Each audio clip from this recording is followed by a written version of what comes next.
What is going on, YouTube? You are back with the Prez, back in the home gym. Today I'm going to be talking to you guys about what I find to be the biggest reason I see most people not progressing in the gym, not progressing with their fitness journey, and not building muscle. I literally get asked all the time, the best methods to build muscle, how come someone's not gaining muscle they've been following, they've been doing X routine for X amount of time, and the first problem I see, and the first thing I always tell people, is you're just not eating enough, right? Remember, if you want to gain muscle, that means you have to be in a gaining phase. Most people are too comfortable eating what they're eating now. Look at me, for instance. Right now, like I said, I'm weighing in the heaviest I've been in a long time, about 175 pounds right now. But I don't look the best. I have more body fat, I probably look smaller, I probably look softer than I do when I'm 165 pounds in the summertime, lean and shredded.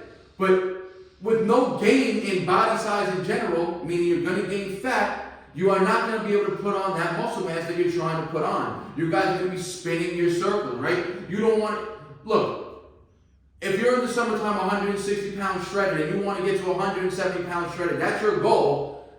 You cannot just get 10 pounds of muscle over the winter time, right? It's impossible. And only gain 10 pounds of muscle. You're going to probably have to get your body fat and your body weight to close to 185 pounds.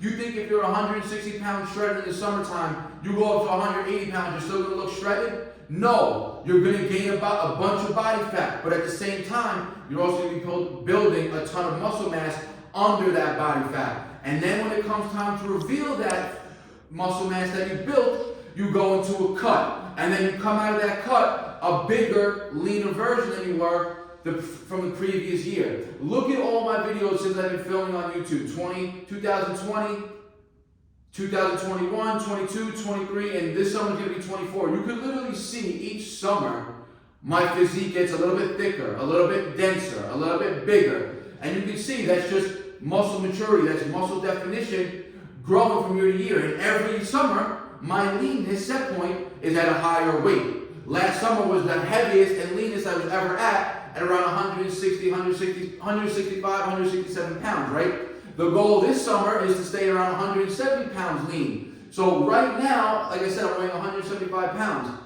I still got to put on another about 5 to 6 pounds, and I'm probably going to start looking worse. But that's what you guys are going to have to embrace, right? Especially if you're a natural lifter, if you're a natural trainee like me, you're not taking any, performance-enhancing drugs, nothing, eating a whole foods-based diet, you're going to have to eat a ton of calories, more than you're used to.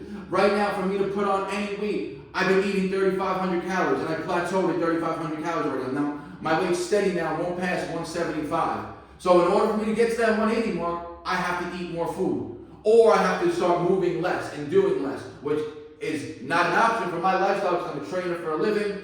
I work out 3 to 4 times a week. So moving less is not going to work. And also remember this, guys, when you're in that abundance of calorie surplus, right, when you have all that extra energy, that's the time when the gains in the gym skyrocket. That's when you get stronger and stronger. Remember, mass moves mass.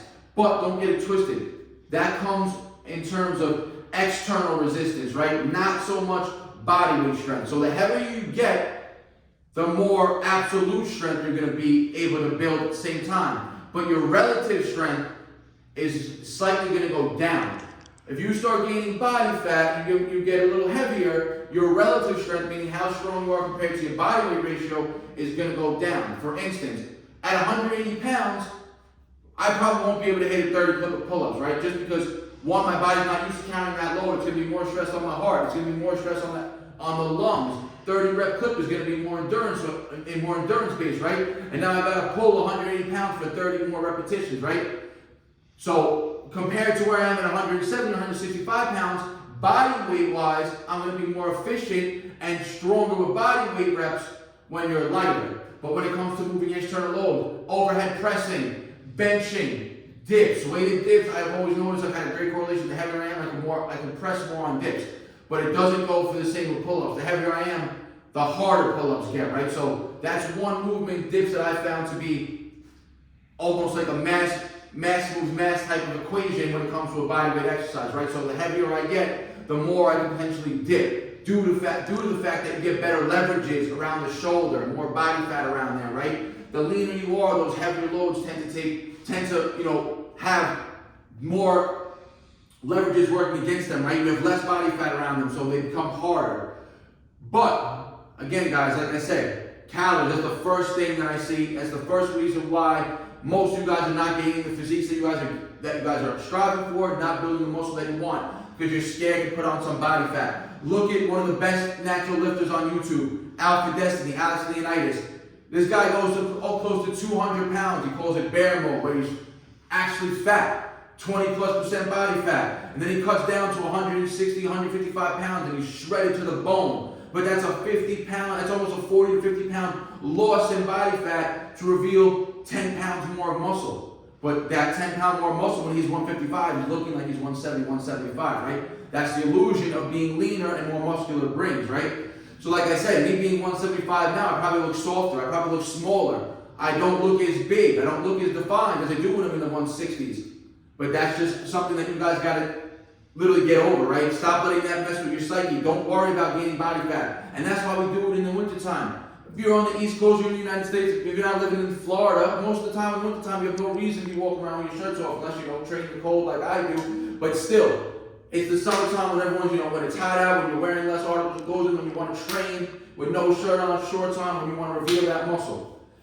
And the second thing that you guys got to do is follow a sound program. That's another reason why you guys are not building muscle. You're trying to do a different routine, a different muscle building stimulus every single workout. One day you guys want to do endurance. One day you guys want to do weighted stuff. One day you guys want to do, you know, high rep push-ups. One day you want to do an EMOM. One day you want to try barbarian requirements.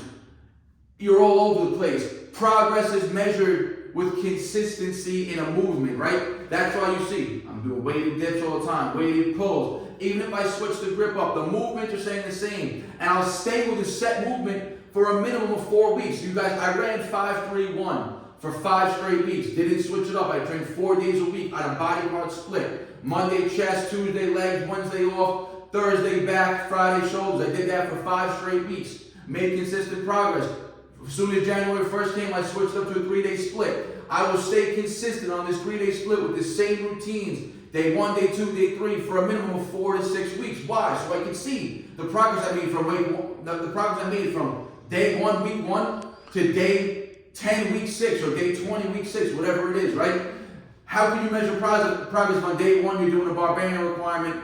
Day 2, you're doing a weighted pull-up drill. Day 3, you're doing an EMOM. And then, you know, 30 days down the line from now, you're doing overhead pressing. Like, where's the progress coming in, right? It's not measurable. And like I said, when you're in that surplus of calories, when you're eating more calories, that progress, those gains are going to come a lot better. You're going to have more energy. You're going to be feeling better in your workouts. That's when you go to push it. That's when your body, remember, if you're in that surplus of calories, utilize those calories. Put them to work. Do more effort in the gym. Spend more time working out. Remember, when you're in a cut and you're low energy, that's when people fuck up. That's when people start to overtrain. That's when people start to go and do things, do more harm than good when they want to go into a calorie deficit. Then they want to start doing HIIT training. Then they want to add 90-minute workouts. They want to do everything that they want to try to increase their intensity throughout the workouts, make their workouts longer, start going in cardio and lower their calories at once.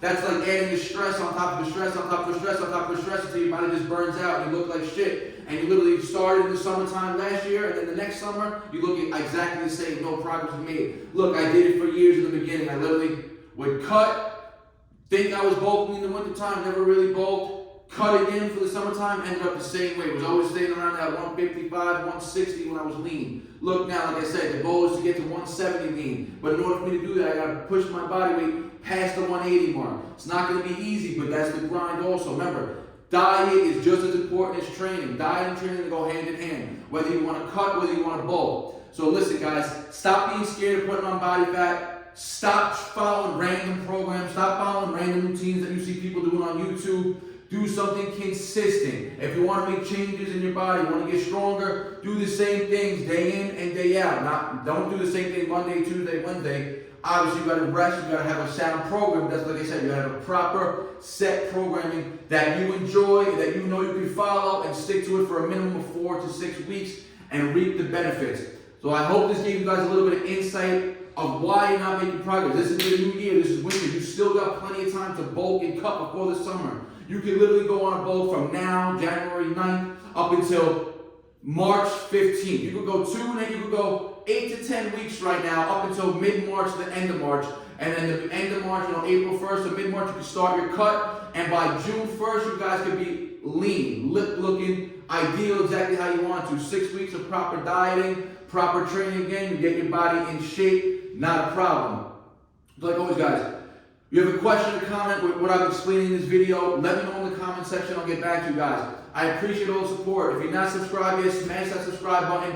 I really want to keep this channel growing. Let's try to hit 100K this year. Like the video, helps you out. Share with your friends and your family. And like always, guys, peace out. Barnaturals.